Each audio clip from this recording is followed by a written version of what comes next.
Hi, welcome to the Carnivore Stories podcast with me, Alyssa Grubner. The carnivore way of eating completely transformed my life, and it's stories just like the ones you'll hear on this podcast that kept me going every step of the way. I hope you're ready to hear an inspirational carnivore story. I know I am, but first, let me tell you about the Meat-tastic t-shirts I have for sale on my spring store. It's a great opportunity for you to become a walking billboard if that's what you're into. And it's a great opportunity for you to support your new favorite podcast. You can find a link to the spring store in my bio on Instagram at Meat, M-E-A-T, Mrs. M-R-S, Grubs, G-R-U-B-S. I'll also put a link to the store in this video's description on YouTube. So check it out and get some carnivore swag. All right. This is episode 18 of the Carnivore Stories podcast. Today, I am joined by Lea Zuniga. She is a 24-year-old native German, and she's in San Jose, California now, pastoring a church with her husband. That's so awesome. You can find her on Instagram at happens to be ketovore, and she's on YouTube too at Leia Alexandra. Thank you so much for joining me today, Leia. Thank you so much for giving me the opportunity. I'm so excited to be here. Yeah, I'm happy to have you on. So let's jump right in. What brought you to the ketovore way of eating? Okay, so that was actually a quite interesting story. I would have never guessed that I end up here. But during my high school time in Germany, that's when my interest for health and nutrition started. But it was more focused on fitness, I would say. So I was super interested in all those bikini bodybuilders, IFBB pros, that's when I did count macros and calories for, 10 years of my life, probably. And I did learn a lot during that time, and I do not think negative about it. It just taught me so much.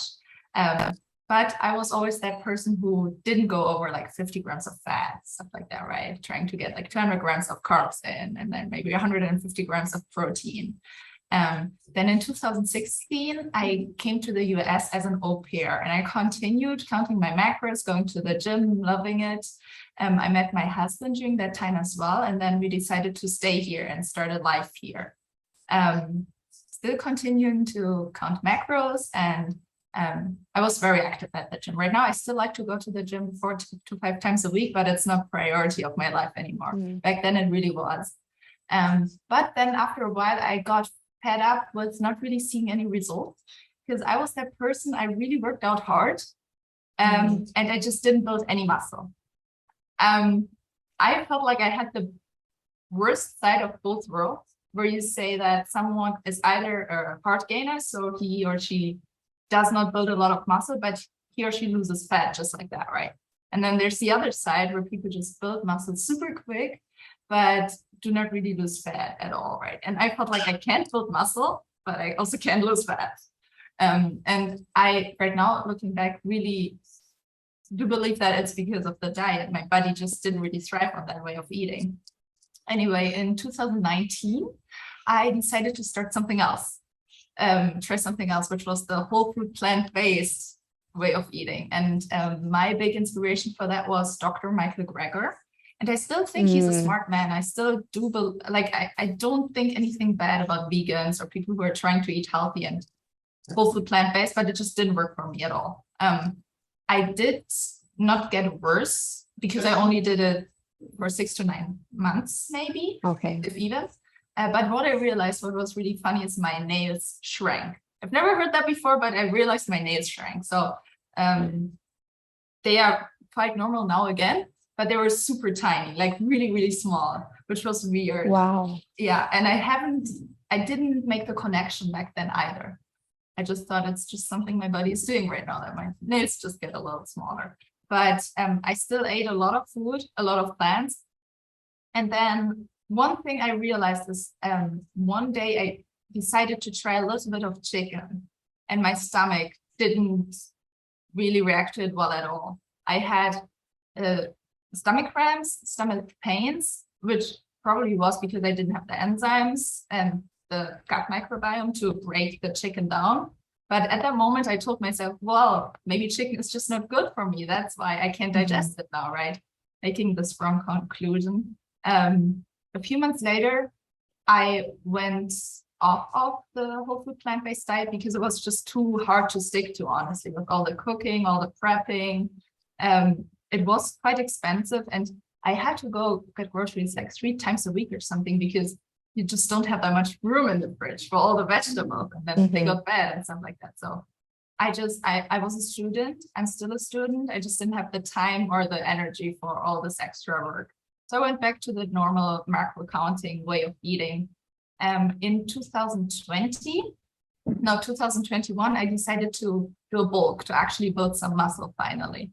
I think I did build some muscle during that time, but then after the bulk, when I decided to do a cut, I still did count calories. So I was at like 2,100 calories and dropped my calories to 1,800 and 1,700 up until 1,300. And I wanted to mention, I'm quite tall. I'm 5'9".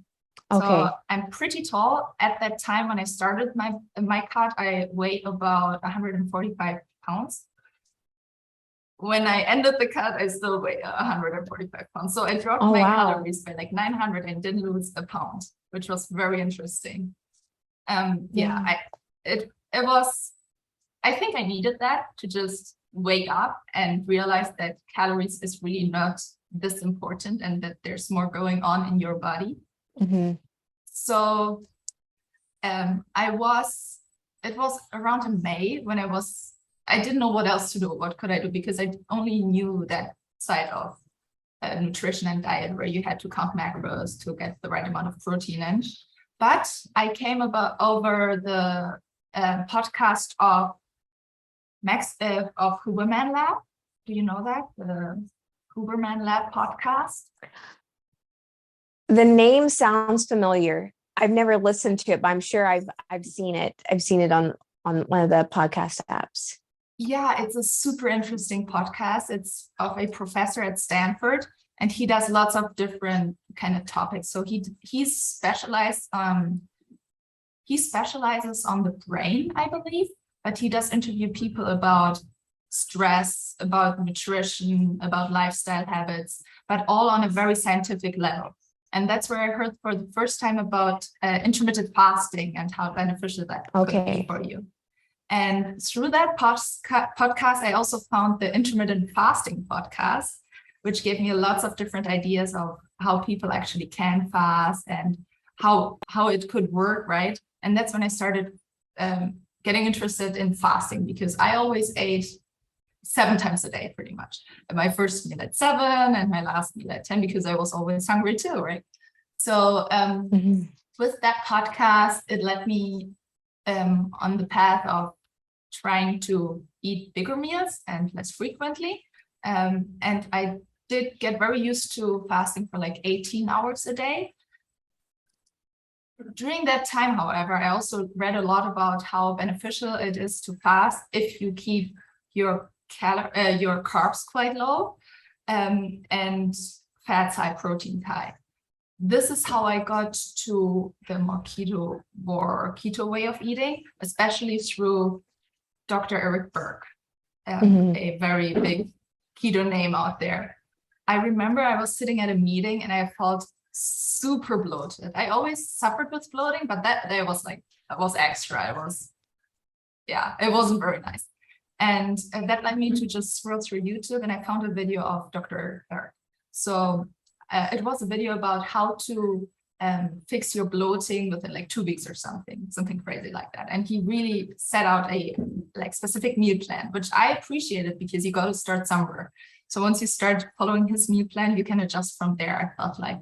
So I did that, and I watched a lot of videos from Dr. Eric Berg, and he's really big on getting your 10 cups of vegetables in a day, 10 cups of salad, nutritional yeast. But he also said it's important that you keep your carbs under 50 grams, right?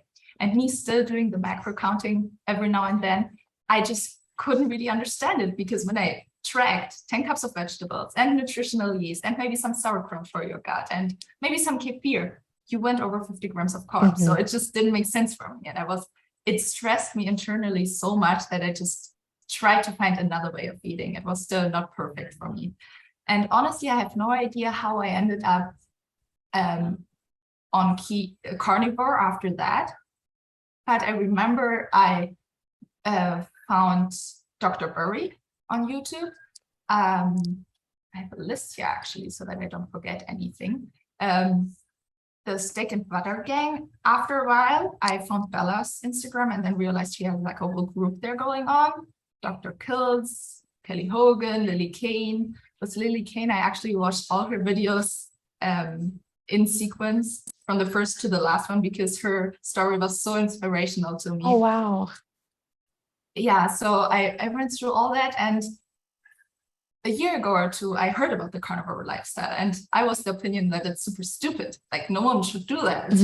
It's not healthy for you. It's not good for like the normal general thoughts that the normal Americans have, and Germans too. In Germany, it's not very common to eat only meat either, right? So, but I think I had to go through the whole process of finding keto first, finding intermittent fasting first, to be open for the thought of trying carnivore for myself. So I just started eating carnivore. I had my first steak maybe like 2 months ago, like ribeye steak. I probably had like filet mignon anytime before that, but no ribeye ever in my life. And I still remember the first bite. It was heaven. It was so good. And I just I couldn't understand why others don't eat that way, because it's just so delicious, right? You don't want anything else once you start and once you do it properly. So yeah, long story short, I think that's how I ended up at this meat-based lifestyle. And that's also when I started creating another Instagram channel. And I also created another YouTube channel now, because of the fact that the other one was very macro-based, fitness-based, and a lot of my families and friends follow me there. And right now I really wanted to have this carnivore channel to fully express myself and not having to worry about who might say something or think something. If people ask me, I'll tell them, but I don't want to start anything or trigger anything. So I just felt more comfortable sharing my story on a fresh page. Oh, yeah. Yeah, definitely. Wow. So did you get that first ribeye on camera? I mean, that must have been an experience. Yeah, Okay. I should have. That's so true. I still remember though, I was sitting here and I think my husband was home too. And I told him, I was like, why is this so good? Why didn't you tell me this is so good? This is so good. And he was like, yeah, of course it's ribeye, right? I was like, yeah, but you never told me it's so good. Why didn't I have that before? And I couldn't wrap my head around it. But yeah, it was amazing. Oh, yeah, I bet. And then something I wanted to ask you is, when you did that cut and you cut all those calories away and you stayed the same weight, did you notice any changes like in your body? Like, did you feel like your shape or size changed at all during that cut, or your energy levels? Or yeah, that's a good question. I don't think my shape really changed at all, but my energy definitely changed. I think during that time I dropped my fat probably to like 30 or 40 grams. Now I'm eating like 150. And I had I had maybe 90 grams, 100 grams of carbs, and the rest was protein. But if you only have that many calories to work with, you don't have that much protein either, right? But yeah, energy levels definitely went down. I also think that I was in school at that time. I'm still in school right now, but with not fueling your body properly, school does seem way more stressing and exhausting than already, right? So I believe that also will help me back a little bit. But yeah, energy definitely. And from my body composition, barely anything changed. I probably just lost even more muscle, maybe not even fat, and just muscle during that time. Yeah. Yeah, I was really into macro counting before also. And I think I'm only 5'4", but I had got my calories down to like 1100 calories a Wow. day. Yeah. And I really wasn't I okay, so I would lose weight, but the weight I lost was all my muscles. So Mm. I was working so hard in the gym, and for how I was working way harder than I work now, I should have had all of these muscles. But when I would lose weight, all of my muscle would go, and it was just so sad. It was terrible. Yeah, that I had that experience in 2018, I think, when I was still also just macro counting before my vegan time. I did lose around 15 pounds, I think, altogether over like a year or two. So it didn't happen very fast for me. And I know my body doesn't respond very fast. I just accepted that now. But Hmm. during that time, I lost from like 140, I went down to 125, and that was right around my wedding time. So I'm not mad about it because you're nice and Hmm. lean at your wedding. But I didn't have any muscle at that time. And I really did work out like 6 times a week. I was like 3 hours at the gym with cardio and everything. But that's why I got really mad at myself. I'm like, you spend so much time at the gym and you don't really see a lot of muscle. Why is that? Like, why you? Why does it Hmm. have to be you who doesn't really respond like that? Yeah. So I had that experience in 2018. Mhm. Wow. And so you continue going to the gym while you were doing the plant-based thing. Yes, yes. I think at that time, my focus at the gym wasn't that much. I probably went Hmm. 4 to 5 times a week and only for like 45 minutes. But I still had the time. I only worked, I wasn't in school yet. And we also got a dog. So I did go on a lot of walks during that time. And I gotta say, I did eat more food, more calories during my vegan time, all Hmm. plant-based and whole foods, nothing processed, and I didn't gain any weight. So I maintained very well with a lot of food, but I also, again, was always hungry still. Okay. I know you were saying that Michael Greger was a big influence in you trying that out. What do you feel like was the big selling point that you said, this can help me out? What do you think you were kind of looking to Mhm. gain from that? I think I was still just not happy with my body composition and Okay. how I looked.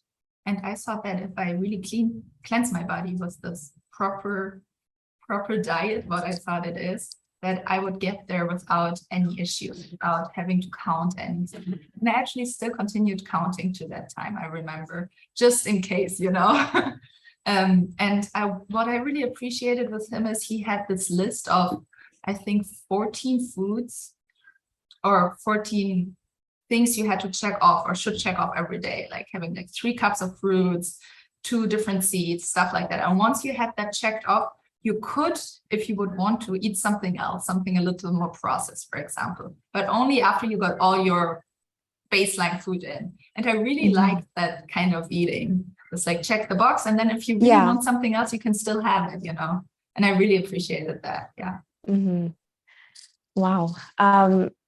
Yeah, I went through a phase that I was doing that too, and it was for health reasons. And I was lifting weights then also. I was in the gym, and it's interesting looking back because I can't say that I thought eating that way was going to bring me the muscle gains I wanted. I just kind of thought it was the healthiest thing, and my body would magically put on muscle without so much protein. Yeah, yeah. Okay, so and you said you were still counting when you were doing the whole foods plant-based. What about now? Do you do any tracking, any counting now? Doing keto carnivore? Actually, that's still something I work on. I do not Okay. count every day, but often I catch myself tracking just to see where I ended up. Because I Hmm. also still see I still regard myself very much in the beginning. I'm eating carnivore since early July. Actually, I have a countdown on my phone as well, so I don't forget my first day when I started. Um, so I'm still learning a lot about my body, and I just Yeah. am afraid that I will find the sweet spot, but cannot really, like, once I lose it, that I can't come back to it, that I can't Mhm. remember, okay, I felt so great because I had 180 grams of fat, things like that. Yeah. Yeah. Yeah. And, I think with counting and tracking, I feel like it depends on the person, because some people can get really like neurotic about it and obsessive. I know that was me. And so initially coming to this way of eating, I was like, I'm not counting anything. But, about a month ago or so, I made a YouTube video because people were asking, well, how much are you eating every day? And, they wanted to know what my calories and macros were. And I was actually curious because I eat very intuitively. And I was curious, okay, well, what am I eating? And it was really cool. I can see it's a really good tool to be able to look back and see what I was eating. Cause I know that I know there's a certain grams of fat.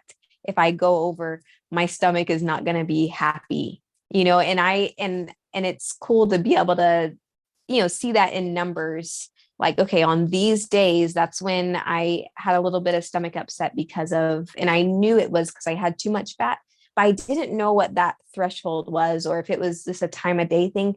But looking back, it really was, okay, you had like 200 and something grams of fat, and that's like too much for you, or to be able to see the fat to protein ratio. And I had no idea before.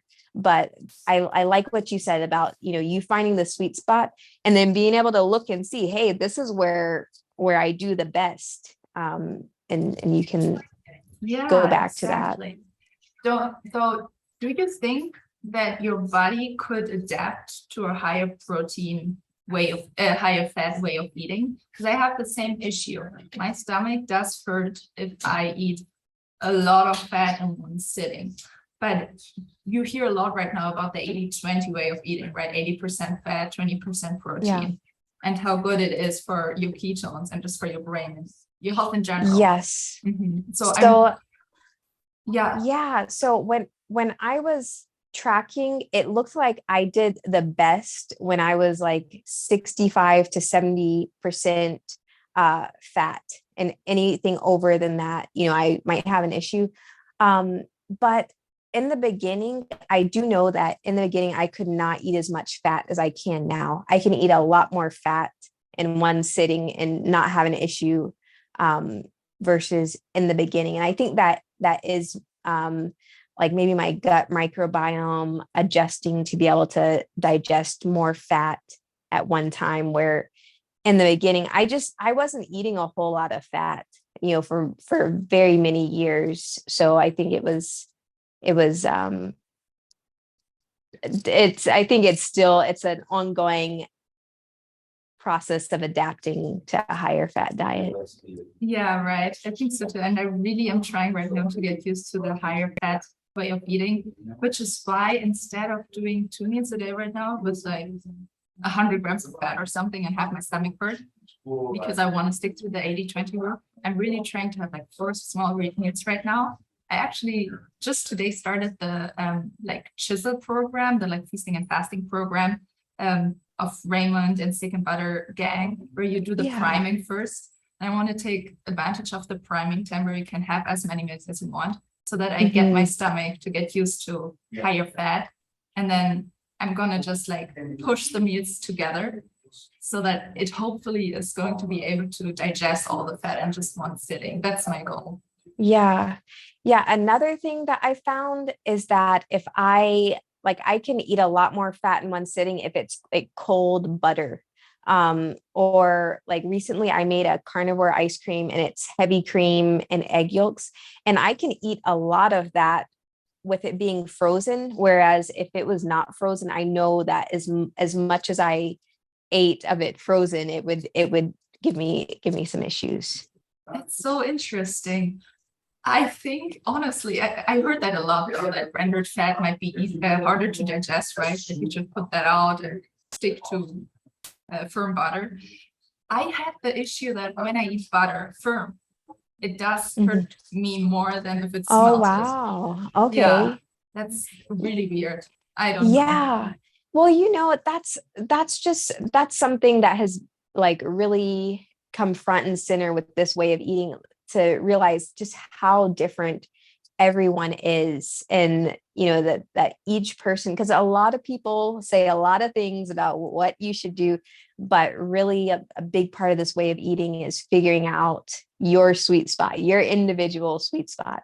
So I think a lot of people can make suggestions, like things you can try out, but at the end of the day, it's going to be all about you, figuring out about you. Yeah, that's true. That's true. And just to be open with how your body might change and adapt, right? Right now, I know, but I realized it's 140 grams of protein and 140 grams of fat really worked well for me, since I was also weighing 140 grams, so 40 pounds. Where you hear always people say, try to eat like a gram per pound of fat and protein, right? And that worked well, but I don't think I made as much progress as I could have made, which is why I'm really trying to change it up now. And I also was stuck with my fasting routine. I really tried my best to get used to OMADs, 1 meal a day. I just find it so much easier once you're used to it. You only have to worry about eating once a day. It's amazing, but I just couldn't get to that point. It was super hard. And once I did maybe 1 or 2 OMADs in a row, it was like the third day, I felt like hungover. I was hungry all day and I just couldn't really stick to it on a long term. So maybe a different kind of macro ratio for my body could make it easier. I hope so. You'll find out. Yeah, definitely. Just give it time and you'll find that sweet spot for sure. Okay, so what about your family and friends? What does anyone, I know you said you're kind of new to this, but has anyone had any pushback like, Leia, what are you doing? Yeah, right. Honestly, I think I'm really, really blessed in that way, because my husband is like, I trust you, do whatever makes you happy. And he's super behind it. He loves me too. So I think it's a good thing for him as well. My parents, we actually just got back from Germany. My parents are in Germany. We just got back yesterday, so I'm still a little hungover right now. And they were the sweetest, because they follow me on Instagram. They know I eat very specific, always already. But from the first day on, they served us meat for breakfast. They made like ribeyes because they knew that and they never questioned it or never asked it. They were curious. They did ask why I do it or how it came to it, but they never said anything bad about it or about me or that I would just hurt myself. So that was really, really good. Yeah. And anyone else, yeah, I really don't worry too much about it. I actually had one case where a friend of mine, she studies nutrition in school, right? So from her, I had to hear something once. It was also over Instagram, over direct messages. And she told me that she can't even look at my Instagram anymore, and that she's just so sad that I spread wrong information, and like misinformation. And I didn't even answer. I didn't even respond to that message because I really didn't want to start a fight or argument with her, I still love her. She, when there's nutritional, when you think differently about nutrition than someone else, it doesn't mean that you can't be friends, right? So I didn't want to push it even more. And I just decided, okay, that's your opinion, but it's not mine. So, and we will see. We will see in a couple of years. Yeah. And if anything, it plants a seed, and her being a nutrition student, and she's curious about these things, maybe she'll look more into it, because there's quite a few registered dietitians, doctors that support and promote this way of eating. So maybe she'll come around. Yeah, who knows, right? That would be nice. Okay, so do you include any organs in your diet? I do love cod liver. So I eat that Okay. quite every now and then, maybe 3 times a week or something. You can get it in those little cans. And I do love the taste. It tastes like butter to me. Besides that, I'm not a big fan of a beef liver or calf liver. I've tried it. Our dog is actually also carnivore. He's also eating the proper doggy diet. But so she loves liver. I give it to her like every other day, and she loves it. Sometimes I do try it, but yeah, cod liver is my favorite kind of liver. Cod liver. Wow. So do they just sell that in the grocery store where you are? Unfortunately not. Yeah, I have to get it over in Amazon, but there they Okay. sell it for like $2 per can, I think, and you can get it in a 12 pack or something. So it's really inexpensive. Yeah, I'm gonna have to try that because I've had the cod liver oil, but I feel like it's Mm. very processed and they always add flavors to it. Oh, So yeah. I would like to try a actual cod liver because I've never tried that. Yeah, give it a Uh, try. I've never tried the oil. I actually okay. was about to purchase it once, but then remembered again, okay, I just want to use whatever it's very easy for me to get, right? Yeah. And the cod liver, we got it at work once. Um, and it was just so good that I decided to order it at home as well. It's really good. It's really good. It's like butter. Okay. It's amazing. Okay. Yeah, you would recommend the cod liver. I would not recommend the cod liver oil. Just skip it and keep eating the cod liver, okay? I'll do. I'll do. Um, okay, what is your typical day of eating? I know you said you're eating 2 or 3 meals a day. What did you eat yesterday? Well, so yesterday we were flying, so yesterday was like Okay. all over the place. But yesterday I did have a lot of salami because that's really easy to pack. And I also Yeah. took some prosciutto and shrimps into the airport lane, and no one said anything. Like I was able to take it through security. They were all fine with it, and I ate some shrimps and prosciutto during the flight. But if I were home, I usually have my first meal at 11 and then my second meal are at around 4 o'clock. So I'm trying to eat between 11 and 5 o'clock. Now that I started the program, I'm going to eat around 4 times a day so far. And then I think in week 3, we will start doing only 2 meals a day. And I assume I will be back to 11 o'clock and 4 o'clock eating. And then it depends, I think. Some days you do OMAD on that program, some days you don't eat at all. So I'll just see wherever it falls, I think. But I do like to eat before 5 o'clock my last meal. And then in the mornings, I just try to push it out a little bit because then I get to eat at work. And then at work, we have a fully stocked kitchen. So it's really easy to just go to work and eat there. We have burger patties there. We have cod Oh, liver there. Yeah. So oh another thing we wow. are blessed with. Yeah. Yeah. It's really cool. It's really nice. Yeah, sounds like it. And okay, so you're still working out 4 or 5 days a week. Do you work out fasted? Yes, I got used to working out fast. It was never that kind of person. I always had to eat something before I worked out. But just this high fat way of eating and this high nutrition way of eating really got me to that point where I can get up in the morning, go work out, and then go through my day for a few more hours before actually having something to eat. Yeah. Yeah, I'm the same way. I always work out fasted and I can't imagine. I mean, I didn't always do this. Definitely in the days before it was like I needed to eat all the time. I would like eat in the middle of working out, but now I love working out fasted. Yeah, it's so much easier too. It is. It is because I can't imagine because I get up at 5:30 in the morning. So I can't imagine if I had to like, I don't know, make a bowl of oatmeal or something before I go out the door. Another 10 minutes, you gotta get up early. Yeah.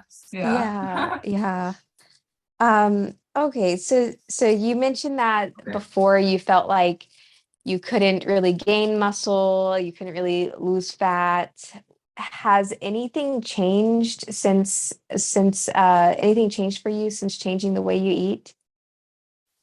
Yeah, I do really have the feeling that my muscle builds so much faster, especially my glute muscle. So I was always really Mhm. strong in my legs. That was always my strong part. But now I do work out legs twice a week and I do way less volume. So I do maybe 2 exercises, each 2 to 3 sets, way less than before. And they are a lot more developed.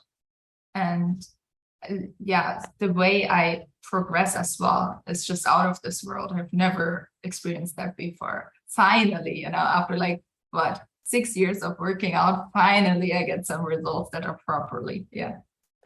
Yeah, that's awesome. Yeah, my experience has been the same because I worked out so long. The amount of time I worked out, I should be, like a top physique competitor or something. Right. Like I have the same thoughts always. Why is it that their muscle just builds so quick? They probably ingest something, right? But of course, there's a lot of really good natural athletes out there that just are blessed with that. Mhm. But we can do that too with the proper way of eating. I'm sure we'll Yeah. get there. Yeah, definitely. Switching over to carnivore, it was like night and day. I was like, wow, I'm actually building muscle. Like I can see it. I don't have to imagine things, but it's happening in real time. So definitely a plus to eating this way. What are some other benefits that you've noticed so far? I know it's still early, but Mhm. has there been anything else any other improvements? Yeah, so compared to, I've listened, of course, to all your podcasts and interviews already, and I didn't have any health issues that were very, very bad and very hard on myself. The only thing I had was really, I was very low in iron always already, and my skin is quite dry, and I'm very pale. So sorry, my skin is my skin always had issues, and my hair did fall out a little bit, not very bad, but it got better as well. And the one thing again that I really realized is that my nails just grew so much more, and they didn't only grow like this way, but also that way. So my nails are actually looking normal now again, which is amazing. They don't break anymore. I do think that I glow. I tell myself that I glow a little more than usual with all the fat. Yeah. And yeah, I just realized I did start feeling more self-confident. Like you hear that fat always affects your brain as well. So I do believe that just mentally some shifts happen that make me feel more calm and more I'm just believing in myself a little more with everything going on as well. I have work full time, I go to school full time, and we have our church where we are every weekend and every night. So there's a lot going on in our lives, and still trying to find this peace within you is super important. And it's really hard to do that with having your body spike its insulin and then spike its blood sugar and then trying to calm everything down again. So I was around 2 months carnivore before going to Germany. In Germany, I would say 80%, 70 to 80% carnivore. But I did try like bites here and there of things. And I did have, for example, ice cream, right? Ice cream comes with sugar if you don't make it yourself. So I did pay attention to getting a high quality ice cream, but I still really wanted my ice cream in Germany. And I felt not terrible, but I did feel very like uncalm after eating anything that is not carnivore, which is cool, I think, because that made me realize again, okay, this way of eating does have its results and it does affect my body like right away, immediately. And it helps you stick to it properly again. So yeah, I think today and tomorrow I might still have to suffer a little bit through the like withdrawal phases of actually getting all this sugar out of your body. I probably had maybe like 70 or 60 grams of carbs a day, which is still 60 grams more than I usually have, right? So I'm still trying to get it out of my system now. But yeah, what was the question again? I'm sorry. About the other benefits. Oh yeah, yeah. Oh yeah. Brain health, skin health. I'm still going through, so I'm still suffering a little bit of dry skin, but I mean, my skin was dry for years, for like what, I'm 24 now, so for like 14 years, right? So I can't just expect it to be better within like a week. But it's been getting a lot better already. Oh yeah. Yeah, and the more people I talk to, the more it seems true. The longer it goes on, the better it gets. It really does. And I'm continuously surprised by new things changing and new things getting better. Yeah, that's true. Every day you realize something new. Hmm. Okay, well, I have one last question to ask you. What advice would you give to someone just starting out on this way of eating or thinking about giving it a try? Mhm. I would say that it's really important not to expect it to be easy. I think it's hard, especially in the beginning. If you are at a point where you do have to explain others still, and Mhm. still have to go through some withdrawal symptoms yourself. This is the hardest part. I realized for myself, it's usually a 3-day process with anything. With coffee, it was also a 3-day process. When I went off of coffee, it took me around 3 days to actually feel normal again. And it is hard. So I don't expect it to be easy because then everyone would do it. But it's going to be worth it. And I think that's really, really important to remember. Yeah. Yeah, that's such a good point. If it was easy, yeah, everybody would do it and like feel so much better than they feel eating junk food, but it's not easy. Yeah. But it is worth it and it does get easier. It truly does. Mhm. Um, well, this has been absolutely lovely, Leia. Again, thank you so much for joining me. It's been a beautiful interview. Thank you so much for your time. I was very excited to meet you today and to talk to you. I was quite nervous, but you were so lovely. That was a really nice time. Thank you so much. Oh, you are so welcome. So welcome. I can't wait to do this again as your journey continues. Yeah, we'll be back. That's it for today. Until next time, stay meaty, stay strong, and stay inspired.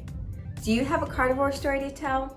Connect with me on Instagram at meet, MEAT, Mrs. MRS Grubs, GRUBS.